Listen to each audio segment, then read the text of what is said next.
What is going on? Where are we? What's the plan? This is the third vlog, right? Third vlog, joshing around, episode 3, St. Louis, or STL, or if you're from here, I think they call it the Lou. We're actually going to visit Phorm, which on my channel, you guys have heard me talk about a few different times. I know a lot of people always say like, tons of people are asking, you know, when are you gonna do more content? Like really probably only a handful of people ask me, but that's a lot, you know, too. And yeah, we are gonna do more content. We're actually gonna do content all day today at Phorm's headquarters. So I'm excited, it's gonna be great, so we'll take you along. Gentlemen, hello. What's happening? Hey. I'm Josh. Best Josh ever. Grant, what's up, man? How are you? This thing's crazy, right? So I'm gonna say from now on, anybody that ever comes and picks me up, this is the ride. Nah, I'm joking. You guys can pick me up in like a horse and carriage if you want to. I don't care. It doesn't matter to me. That's crazy. I'm trying to figure out the light bar. I'm like, I don't know. Yeah, ready to rock and roll. I know you're an energy drink guy, so we got some energy drinks in there. We got a freaking Yeti in there. Rock, paper, scissors for who sits in the front? All right. Or you can wrestle, either way. Paper, scissors, shoot. There we go. Paper, scissors, shoot. What the heck? You got some drinks. All right, so energy drink wise, I brought one of each flavor to start you out. We got cherry lime, which is freaking phenomenal. We got orange sunrise, which is also phenomenal. Good breakfast choice. Then we got blue raz, my second favorite, and we got citrus, which tastes like a Diet Mountain Dew, my first favorite. That one's your first favorite? Yep. I'm gonna go with that one. Here we go. Grant, which one? I'll take a blue one, the blue one. Okay, we also got water. You guys need water? I'm good with this, thank you. Yeah, we're checking out the, this maybe doesn't look like much, but this was the second Phorm building. Had some extra time to kill before. We're gonna jump over their new headquarters now, but just kind of see a little bit of like where they started, because I think it's cool to see the evolution, because I think anybody sees the fancy stuff now, maybe they don't see the steps to get there. In this like comparison game, we're like step 5 and step 600 for another brand, and they start to think like, well, why am I not there? Why not? Like everything takes time, you know what I mean? Everything takes a little bit of time. So it's cool just to kind of see that. I mean, I don't know if they even still have the original like supplement store. They do. Yeah. That would be. But yeah, guys, with this building, I mean, it's nothing crazy. Basically, these two buildings, that was the original building, and then I believe they kept this as a little bit of a warehouse space. I never actually worked in this component, but came here the first time as a customer of the brand, and just had some invites in, and it was pretty wild. You have about 15-20 feet of space before you even get to the warehouse, and it was just very tight. Every single inch was maximized. You'd have people out here all day just walking on calls and just doing their thing, because there just wasn't space in there for it. People would be sitting in their car with Wi-Fi, and it was just a bunch of people that were wrapped around the idea of helping as many people as possible.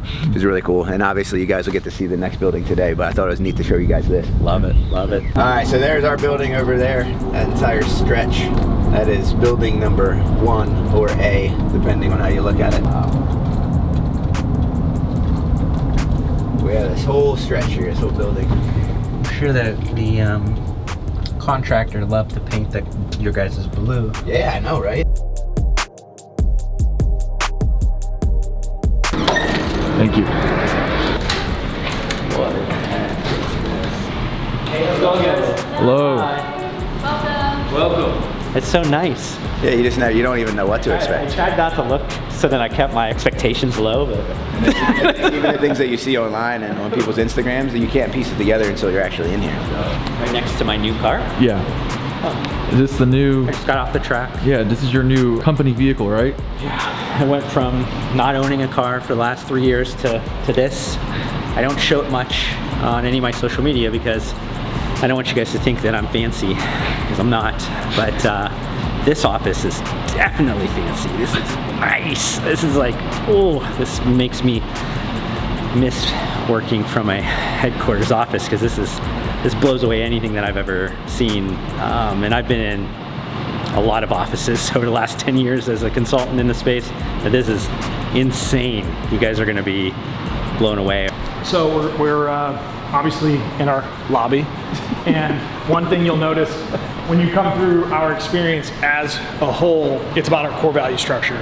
So the idea of the core values are we can teach around them, and because we have such a young workforce and we're trying to create that vertical integration from customer to employee to leader, these core values allow those young leaders to develop. And so we teach around these principles every week, and ideally you're not perfect to the core value week in and week out or day in and day out, but when you get stuck or when you're looking for advice or inspiration, you can look at a core value and hopefully show you some guiding light to work your way out of it. So we have the core values, and you'll see them everywhere in the building. It's kind of the fundamental framework of what First Phorm is. So, our company slogan is founded on quality, built on service, measured on results, and we're a service-based business. And what you're going to see through the entirety of the building is our job is to interact with our end user customer as humanly as possible to separate ourselves from our competition. That's the goal, right? And I think that's what our people have been through the journey. They understand trying to teach the struggle and, more importantly, holding people accountable to the journey of changing your life. And so what better way than to hire a customer who's been through the journey, who then can explain the transition and the power of what it takes to gain control of your life. And so our entire environment is based around that principle right there. This is kind of cool. We just got this back yesterday. A little dirty. It's a little dirty. What's neat about this car, so this is a championship car. This is our 2020 Porsche factory race car. What you see is it rolled right off the winter circle. So this is actually rubber from the tires. You can see the paint's chipped. One of our best friends, Ryan Hardwick's our race car driver, but you can see it everywhere in here. There's rubber all over the cars. It's still, so right off a winter circle, it came in here, they clear the car, so it's in its original format. It's neat though. Pat Long, Ryan Hardwick, and Jay Halen are our race car drivers for our team. We actually earned a spot at Le Mans this year. So we're kind of, we're car guys, we're motor guys by trade. And so this is a cool thing to have in our lobby, which once was a dream, is like turned into like this championship badass thing. Just fun facts, the tile that you see right here is about 3,300 square feet in its capacity. That was our entire office environment in our last HQ. So it was sales, customer service, my brother's podcast studio, everything, lunchroom, all existed in that same 3,300 square feet. So it's, as you kind of go through the facility, you'll see like what's happened in the last 3 years, really 4 years of our ability to be able to expand and grow. When you would walk into that environment, it's kind of fun because you would have like whomever walk in, Jocko. Yeah. And they would walk in and it like stops the whole play. So it's like this huge rain delay that came in. And so when we design this space, it's literally the mullet of business. So it's business up front and party in the back. And so the idea is so that we can entertain and host guests and events and teachings and educations while we can still maintain business. So we'll bring in guys, Tim Grover, whomever, whatever, to speak to our staff, sales training, and we can do that without interrupting the flow, Awesome. So you'll kind of see it. This is kind of neat, actually. I just showed this to my brother yesterday. We've always had this saying in all of our buildings, we've got a long way to go in a short time to get there.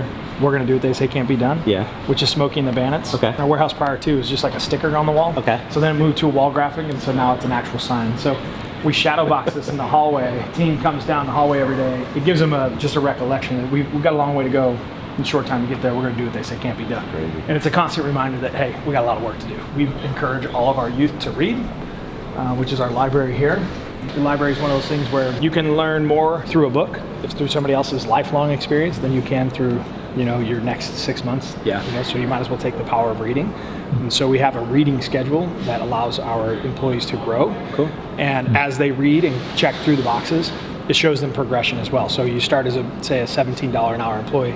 Once you read these 3 books, do a book report, we get you $18, right? It's a progression from an education standpoint as well as just a physical workload. Yeah. And especially for the youth, it gives them guidance because those books are all principal learnings around what the core fundamental structures are in our business. So they're about, whether it's customer service or personal development or extreme ownership, things like that we try to teach them in scale so they can learn and adapt more into the business. So it's a different way of thinking. Huge piece of our business, police, military, fire, community fitness in general. And you'll see that throughout in all the pictures. It's, how do we gather a fitness community?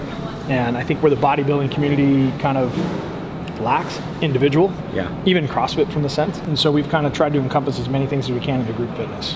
So get out, sweat, 10, 12, 15, 200, and get down. And so we've used a lot of the police, military, fire communities to gather because those typically give good reasons to do community fitness, right? So that's a big piece of it. So if that is like an Albert Pujols rookie season home run ball, this is like a Sal Frisella, ping pong ball that I played in this is a car that we rented / sponsored in some capacity, and it was our first race season. It's really cool because in 2016, it was a big deal for us to race in that circuit.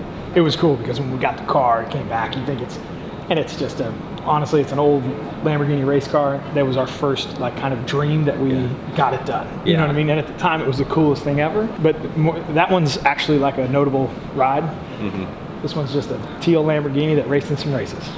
I don't know, but I like to have. That's a memory. Yeah, I think it's like there are these relics of like, you know, the progression. It's Without like question. you got to have these steps. This was the step. Yeah, you made it at the time, but then it was like now you look back, you're like, yeah. Now we made. At the time, this was a creme de la creme, and it was like, holy shit. I remember you'd have to like dig out the internet, you know, IP file to see the car running on the track. You know, that one you get to see on NBC. This one is like, send me that link again. You know, and it's like some encrypted back ass way to get there. A huge piece of our fitness space is using our reach to do philanthropic work, and so 30 for the Kids is our charity. This is where we started in helping children here locally, and it just started, you know, give us 30 days, 30 minutes of fitness for $30, and that was the donation structure. And the idea is like, hey, we have these 5 workouts. You can do one of the 5 workouts. They're about 30 minutes long. Pay $30 to get in. If you miss, you owe us $5. You know, just honorary penalty. And through that, we've raised millions of dollars. We've been able to help. We have an entire orphanage in Haiti where we support 47 kids. School, water, shelter, medical attention, Bible education. We give an entire framework of life. And then we've integrated that here into the U.S. with Teen Live for Life program here in St. Louis, which is getting inner city kids off the streets into the gym, teaching them how to work out, getting them a different hobby than maybe they would typically choose.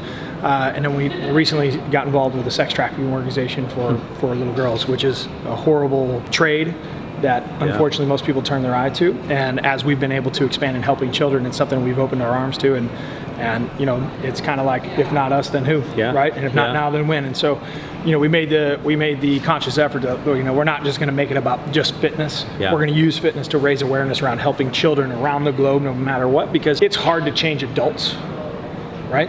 At 40, it's way more impactful with compounding interest to change children over their life. And so our goal is like, let's help these kids live a better life. And so that's our goal. That's 30 for the Kids. So that's kind of a good, you know, encompassing of our brand. This is where the magic has happened. What you see is we believe in employing humans, a huge portion of our business in the grand scheme of making sure that we just don't sell product, we actually create careers. And I think that's a short-term lacking in our industry, is like a lot of people try to make money fast and then get out. Ours is how to build a brand and legacy. And I think, you know, hopefully when you walk around, you'll see these are not jobs, these are careers that we've created. People move from all over the country to work here and really spread the wealth of how to help people live a healthier lifestyle. And just like Josh, the guy that picked you up. But we do all of our media is in-house. So these 24 stations right here do anything from short clip videos for Instagram, Twitter, YouTube, long format, short format, our educational videos. So we have an entire learning center that's on the backbone of what we do at First Phorm, which is teaching our Legionnaires, you know, basics 1, 2, 3s of fitness, nutrition, you know, proteins, carbs, and fats. And it's actually just integrated into a course at Lindenwood University. It's going to be an accredited course, so we're going to have a teaching that of like NASA. But we backbone and shoot all that content here, edit it, put it on the platform, and it's constantly evolving because as social changes, as the teaching climate changes, as products change, we have to constantly be evolving that education. So this team does all of that. So if you see something, whether it's a flat print ad on a billboard when you're driving here to town, an ad on YouTube, some type of short clip internet feed, all content produced here. Kind of leads into sales. So these guys all run our sales environment. We'll kind of loop around, but drops in the customer service back in the corner and the app team in the back corner. So we're completely out of space. So we have a building across, I'll show you. We have 2 buildings going in, but one's relatively structured right now to get us where we're gonna go. Steve. Always interesting to see what he has to say. He is a genius in his own right. One of the best humans I've ever met in my whole life. So it's my brother's podcast studio. Obviously, it's a you know, usually a 1, 2, or 3 podcast. Started as the MFCEO project, #1 in business, and then transitioned into more of a real topic. You know, basically self-development progression. So this is a cool place. We've had a lot of really good, strong guests in here. A lot of strong conversations. Sometimes it gets a little heated, a little fiery. Good. This is one of my favorite photos that we have in the building. So this is kind of cool. This meeting we held actually. It would be 3 years ago in December, and it was in this building, currently under construction. We brought all of our employees in to show the vision of what hard work, determination, and commitment to excellence could do. And you know, at the time we were only at 27,000 square feet, and this one's 188,400. We got another 165 going across the street, but it's like we wanted them to be in the environment as it was being built, much like their careers. And that's what we speak, like we're always on a journey, and that's the understanding you have to speak to your youth. is it's not a destination, it's a journey. The entire purpose of life is to continue to walk, you know? Yeah. And this is just one of the continue to walking moments because it's, you know, it's a cool moment for us, for, you know, obviously me and my brother, but then the company, the environment, the meeting setting, it just tells a good story. Yeah. I'm kind of merging the tours, right? So we're kind of cut off the business side, we're going into the mullet. But this is a cool piece because this is kind of like our mission statement as a whole. It's our company story. And we had this sign made. This is the shovel where we, you know, broke ground on this building. It's kind of a small fuck you type moment, but during Summer Smash, we had our groundbreaking ceremony where we had, you know, 1,000 of our guests in from out of town, and we invited them all to come to the groundbreaking. Really neat. We flew in a helicopter. There's the 4 of us who have been together so it's Chris, Andrew, Jason, and myself. Andrew and I are obviously, we're blood brothers. Yeah. Chris is my brother of 25 years, although he's not really a brother. Well, he's 26 years. And then Jason he's a brother as well. He's just one of those guys the 4 of us have been to battle with since the inset. This is a cool picture for me just because we just got off the helicopter, landed at our new site, you know, in front of this entire group of people here. You know, it's my son. So it's a cool moment, and then, you know, it's overlaid with the timeline of, you know, Chris and Andrew started the stores in 1999, which is just one supplement superstore, which is now spawned into 28 stores. First Phorm started in 2009, and it was just 3 products, which launched as basically Level 1 Light, which was a meal replacement protein of light calories designed to target females. And from 2009 till now, you know, Chris, Andrew, and I, you know, really made a mission to go take First Phorm to the masses. And so from 2009 to what we see today, you know, everybody always sees the last 3 or 4 years, but really it's these years that were, you know, critical and crucial in really developing the culture and the subset and the story that we as a brand have been able to facilitate. I think personally changing the sports supplement industry. You used to go from, you know, we promoted against fat burners for last 7-8 years. Now everybody's, you know, finally followed suit, which is great because we're stopped selling lies. Yeah. You know, we started talking about personal development, started talking about community fitness, started talking about it's not about just me. Yeah. It's about us. You know, and I think the fake look on Instagram, like we've went against the grain. I'd like to think we played a big role in that change in the industry. It's adding an element of realism to the whole situation. I think that the opposite side of what most people take against you guys is that the products aren't as good as, like, we have better products, but they don't understand there's a whole thing that goes involved with somebody getting from point A to point B or point A to point whatever, and it's not just going to be this fancy pill or powder or whatever. It's going to be, like you said, support. It's going to be these other elements that actually get somebody to there. But for whatever reason, they don't want to do that because that's actually the hard work. That's the more difficult stuff. That's get dirty. And it's kind of, it's funny. I always, you know, hearing that, I always say, okay, I'm very comfortable that every single SKU we have, if it's not the 1, the 2, it's the 3. Yeah. We're in a 1, 2, or 3 in every single category. I do understand that, but as our products evolve, our goal is always to get to 1, and then it's, you know, it's the cat and mouse game because it's such a subjective question. It's like, whose pre-workout's better? Well, because he puts 400 milligrams of caffeine, does it make it better? No, it means that somebody likes more stim. It doesn't make it better. Those are always, you know, immature statements by somebody who's not willing to do the work that it takes in order to make somebody actually change their life. It's, well, I can put more caffeine in a product. Well, great. But can you connect to them and actually help them make a change? Yeah, it's the least common denominator is this idea of like what is best. You know, there's no such thing as best, and then even the idea of like just thinking that a great product alone is going to be the reason you're successful, it's not going to be that way. For as a business or even as a person taking it, you need more things, and like for whatever reason people stop at that least common denominator because they think, I've done all the work, that's all I need us to do, but there's so much more to do. It's actually where the work just begins. Yeah, you know exactly. What I mean? Yeah, the making a great product is the buy-in. Yeah. Because I think with the market being so transparent in today's society, because you can get online and see everything. You can go head to head, you can see ingredient to ingredient, who's willing to actually engage the customer and help them through this process. Yeah. Because an extra 50 milligrams of caffeine is not going to do that work. Yeah. Listen, there's nothing better than a great dog. There's nothing worse than a bad dog. So this is our team room. What's cool about this is, so when we moved in there at 111 employees, so there's 222 seats, exactly 50% full. Now when I come in on a Monday and we do our company meetings, I mean, I probably have another 50 on each set of stairs. I got them sitting on the ground, I got them here in front of me. On staff, we have about 400 people. It's cool because if you look and notice, everything we do is E-based, like meaning you can e-learn, e-stream. Yeah. So like in all of our rooms, they're streamable. If you go in our library, it's one-touch stream. If you go in any breakout room, they're one-touch stream. Any office, one-touch stream. And the reason being is because we teach at scale. We have Legionnaires, we have remote employees, and we constantly want them to be involved in the culture and community. And so, you know, when you have these intimate settings, it's important that the world gets to see it, or the rest of our employees get to see it, because, you know, we're not in here talking proteins, carbs, and fats. We're in here talking life. You know, we're in here talking how to better yourself, how to, you know, when your family's not supportive of you, how do you continue to move? When they question what you do, how do you, you know, learn to numb the noise and actually make progress? So I would say this is our gospel, right? Yeah. Andrew and I really try to pour a great deal of energy and effort into the soul of our business, which is our employees. So this changes the world. Like the only way to change the world is to create a culture that changes the world. That's it. Like you have to create core principles around people who understand that the right thing to do is the answer on how to make the change. So it's like we always tell them, you know, be the change in the world that you want to see. And the only way to do that is to get them to be honest with themselves and stretch them. You know, like 3 weeks ago, I made them all run a half marathon. Now we make them all go through a diet. Then we make them, you know what I mean? This is a cool story. So Harvey's Barber and Beauty was the store next to Andrew and Chris's very first retail store in Springfield, Missouri. And the joke is they didn't have any business, so nobody would come see them. And so Andrew would always walk next door to talk to Harvey. Harvey was the old barber. And Harvey was, 75 years old, and he always gave him his business advice and life advice. And so Andrew and Chris would trade off so they could go over and get their haircut in case somebody showed up that day. So you had two options. You can get short or medium. Those are the only two cuts you can get. Harvey since died, but it's such a piece of the story. Andrew wanted to make a barber shop that was tributed to Harvey because it's a big deal for our culture. You know what I mean? It tells the story, but we have haircuts every Monday, Wednesday, Friday, so guys can come in and get their haircut, they schedule it. We have 2 barbers come in, cut everybody's hair, and the idea is like, how do we create an environment where really our employee doesn't have to leave, and they get to come here, and it's, I mean, you'll see it. They start here at 5 o'clock in the morning, and they'll be here till 10 o'clock at night. And we don't clock them in, clock them out like that. It's a fucking ecosystem that they live in. That's why we're gonna put the third building's gonna be badass.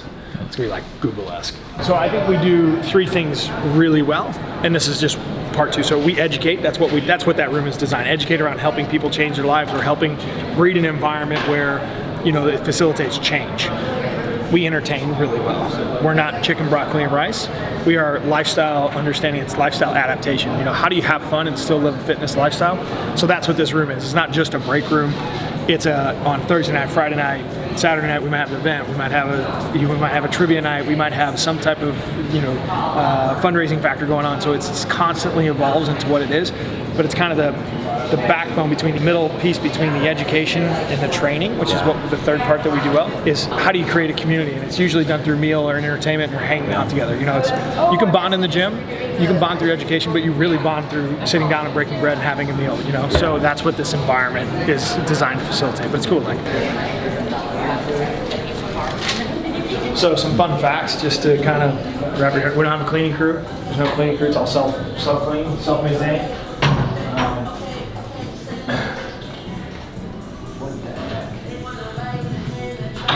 So it's our locker room.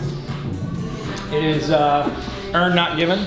So you are either an employee of the year, elite athlete, or an executive of the company. Everything else is guest driven.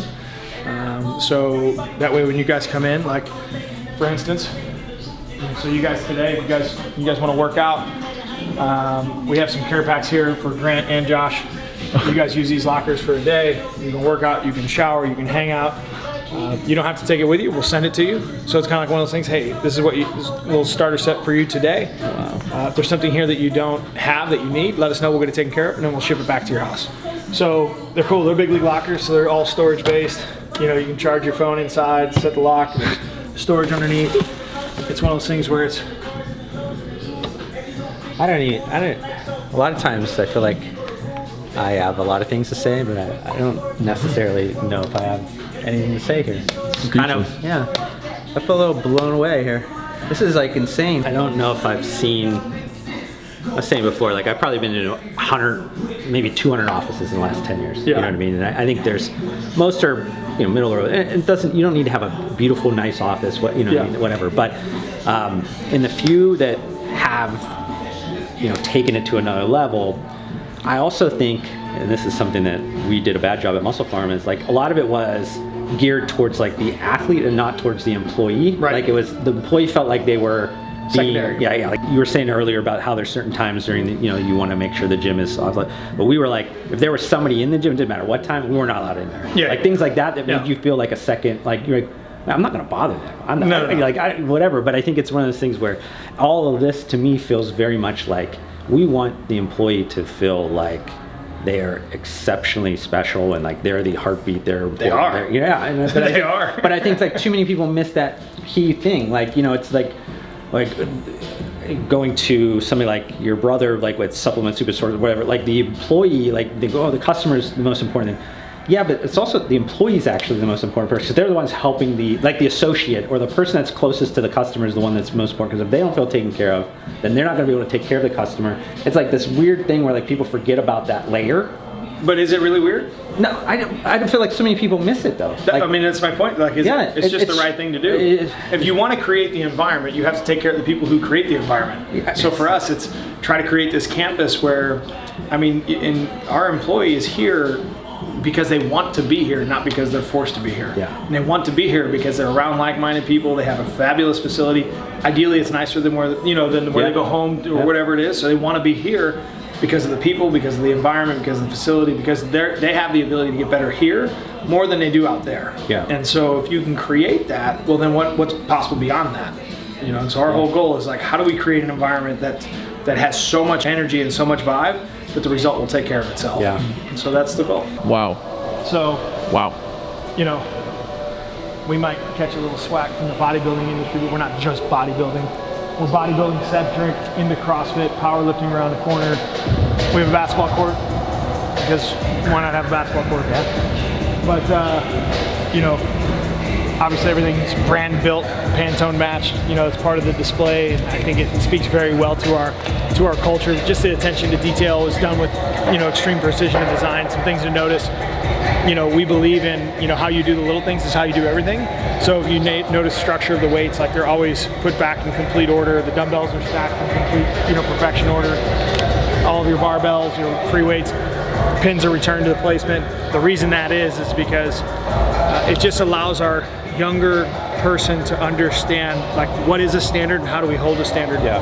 And so you can get a warning up front, like, hey, if somebody calls you out, it also creates peer accountability. So I'm teaching a young person to go over and have that interaction to correct somebody. It's not volatile, it's not confrontational. It's say, hey, listen, you didn't put your weights back correctly. It teaches them some leadership skills that maybe the world won't allow them to learn. So we do it in this environment. It's kind of like our safe haven. If it becomes a habit or a problem, they lose rights to the gym. So they'll get a 30-day suspension from the gym where they can't use the gym. It's a really awkward conversation to have with somebody who works at a fitness company where everybody bonds around fitness. And so we don't get a whole lot of penalties and loss of ownership to the gym, right? Because everybody takes a great deal of pride in it. But I think it's a small piece on how to teach people accountability and then peer-to-peer leadership, right? So it's cool. Plus, I'm a fucking stickler for clean. Yeah. So it's nice to walk into the clean environment. Yeah. The first time Rob Bailey came in our old place, he literally licked the concrete floor because he was trying to show his employees like how important it is to have a clean environment. Try to do a little bit of everything, cool. So we have, Atlantis equipment, Sorenex equipment, all the top of the line, Woodway, Air Runner, Concept 2, Arsenal Fitness. Like we tried to do a little bit of everything in the capacity. So when we cater an athlete, they come in, they can train with the equipment in their environment, not try to make a training regimen around whatever we have, right? So it's cool. This part back is all customer touch. We refer to it as CL, customer loyalty, and it's all interaction, humans to humans. So everything that we do, we try to have a human, there's no bots. Yeah. So everybody back here is certified in sports nutrition, certified sports nutrition specialist. We have 5 dietitians on staff that monitor the app. So like this is the entire section back here is all app driven. So if you join our app, you get involved, you have an advisor, you have an accountability partner. They are looking at basically just holding people accountable. Did you track your macros yesterday? Track your workouts, drink your water. We have metrics that come in. Hey, we have to contact these people, hold them accountable. Their messaging questions, it's all human driven. We try to respond in video where appropriate. There's approximately 70 to 80 people in this that probably touch 10,000 customers a day in some capacity. This is like the messy stuff, but the stuff that separates. This is what nobody wants to do. Yeah. Nobody wants to do this. There's a bot or a service or some type of automated response that would take care of 40% of this. But I think as you look about service and as it expands into the marketplace, remember the harder path, although the challenging path is usually the right path. And so everybody's trying to AI their way through the world, when in reality, as humans, we're becoming more out of tune with the AI experience. And we want to actually interact. We want to do this. You know what I mean? And so, and that's funny because like one of the most common questions is this a bot or a real person? That's what comes through. It's like, I'm a real person. This is my Instagram handle. You know what I mean? So we try to create the identity through individuality. Most people, they don't realize the amount of velocity of apparel that we actually sell as well. It's quite a few SKUs when you start looking at how much apparel we do facilitate through this facility in addition to supplementation. It's funny because I saw a guy one time online say, "Oh, you guys just create angles of the rack in your warehouse. Isn't that big?" I'm like, "Oh, okay, well, come on down." Sure. I guess it's not. I don't know what to tell you. So these 4 doors inbound, everything comes in the back, goes into staging. That's what this red line is. So it goes into quarantine. So basically we check it, we make sure that it's correct, we make sure it has all of its testing certs, we make sure the invoice is correct, packages, the pallets are correct. Once it gets out of the red quarantine, it'll then backfill up the back side of the racks, goes up to the pack line, and then out those 4 doors up there. So we basically come in, backfill it, shoot it out the front. You want to really know what it is, or you want me to tell you what it is? This is our outdoor-indoor training facility where we bring in the likes of Fred Warner, top paid linebacker from San Francisco, and he comes in and shoots photo shoots. No, what this really is it's a death zone for our employees to run lines and go puke outside, because this is where the sweat actually hits. But it doubles as a training facility for my kids during COVID. I was gonna say it's a good ground ball. It is. So I put double batting cages in. We play long toss, catch, soccer. The guys, they'll play games in here. But it's cool. What it is a neat secondary photo environment, for our people. But the truth of the matter is, it's a great training facility for running lines, CrossFit style training, pushing sleds, and letting my kids play indoor soccer and play baseball. Sports or active nutrition is that seasonality of a growth company is that the first quarter sets the tone for the year, and it usually is. I mean, it depends on how it is. You can get 2 or 3 times the of the last one. I mean, you guys are at a revenue base where that's unrealistic to get that, but I mean, one of those things, sometimes you set the tone really in those first 2 months of Q1, and then that usually then ultimately, depending on churn and just your reoccurring, you're usually then at that point, kind of momentum going throughout the rest of the year. So it's like very important. I mean, I feel like people underestimate how important that point is, not because it's New Year's resolutions or whatever. That's just the time when people have the most, I think, interest or just trying to start some routine, and then that usually if you do your job well, you can carry that customer throughout the rest of the year. Yeah, our goal is always to make sure that quarter 4 beats quarter 1. Yeah.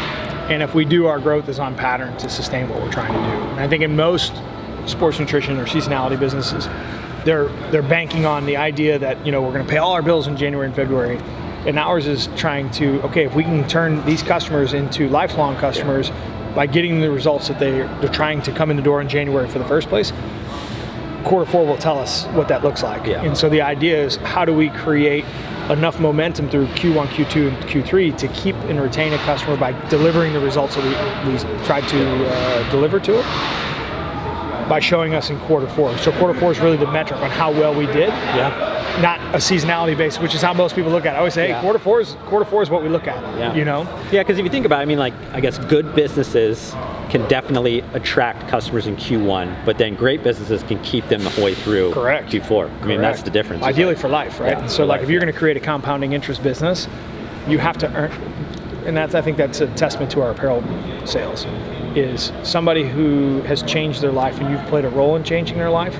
They're not only a customer for life, then they choose to support you with an apparel brand, with what they do, how they live, what they're proud of. And I think that's the industry trend that we'll see moving into the 24, 25, 26, is people are going to start going away from the primary brands, the Nikes and the Under Armours because they're cool, and they're going to start finding the brands that actually live by a set of core values, have a structure, and something that they can actually relate to, and because society's a little backwards right now. Yeah. So how do we create an environment where our customer actually loves who it is that we are and what we stand for and how we've impacted their life? Josh, after the tour and everything, what are your thoughts on so far our day and the facility, and what makes this facility different, and just kind of recap our day so far? Well, I think I might have mentioned when we were doing the tour that a little bit speechless at times. There's so many little details throughout the tour, or just the headquarters in general, that you're like, wow, like that little thing, or it had a story to it, or that little thing ultimately made the difference to the room, and I think that we probably could have walked around 10 different times and we would have noticed things that we didn't notice the first time. I mean, everything seems so thoughtful, which kind of rolls into like just this whole experience. I don't want to give like a love fest or whatever it is, but I feel like from start to finish in terms of just the planning, the hospitality, you know, even Alyssa, like with just scheduling and trying to understand what I was trying to accomplish when I was here. Like everything was very much with intent, detail oriented. Each moment they were trying to make our experience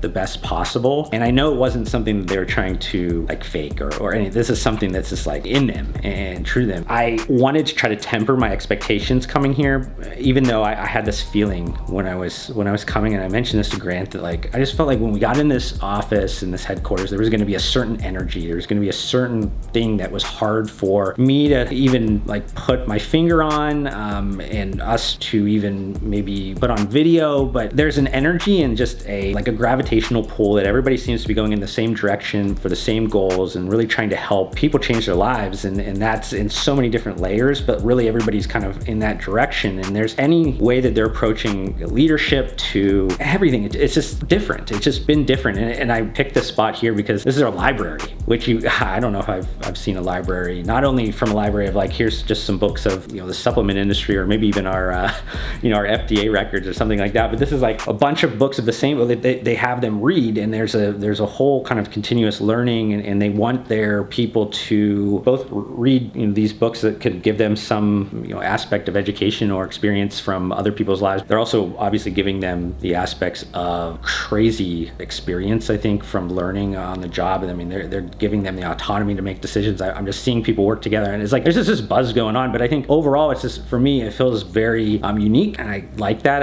I think coming from an outside perspective, I always had this idea that like everything's been built different for a reason, and I hadn't been here to actually experience it until now. And now that I am here, I'm like, I get it. I get what is so different about here, and I'm saying different in a really good way. It's good. It's not something that you sometimes want to always fall into the same trap as everybody else, because then you're not going to be able to be exceptional. So sometimes it's hard for me to get the words here, but I do feel like overall this experience has been really amazing.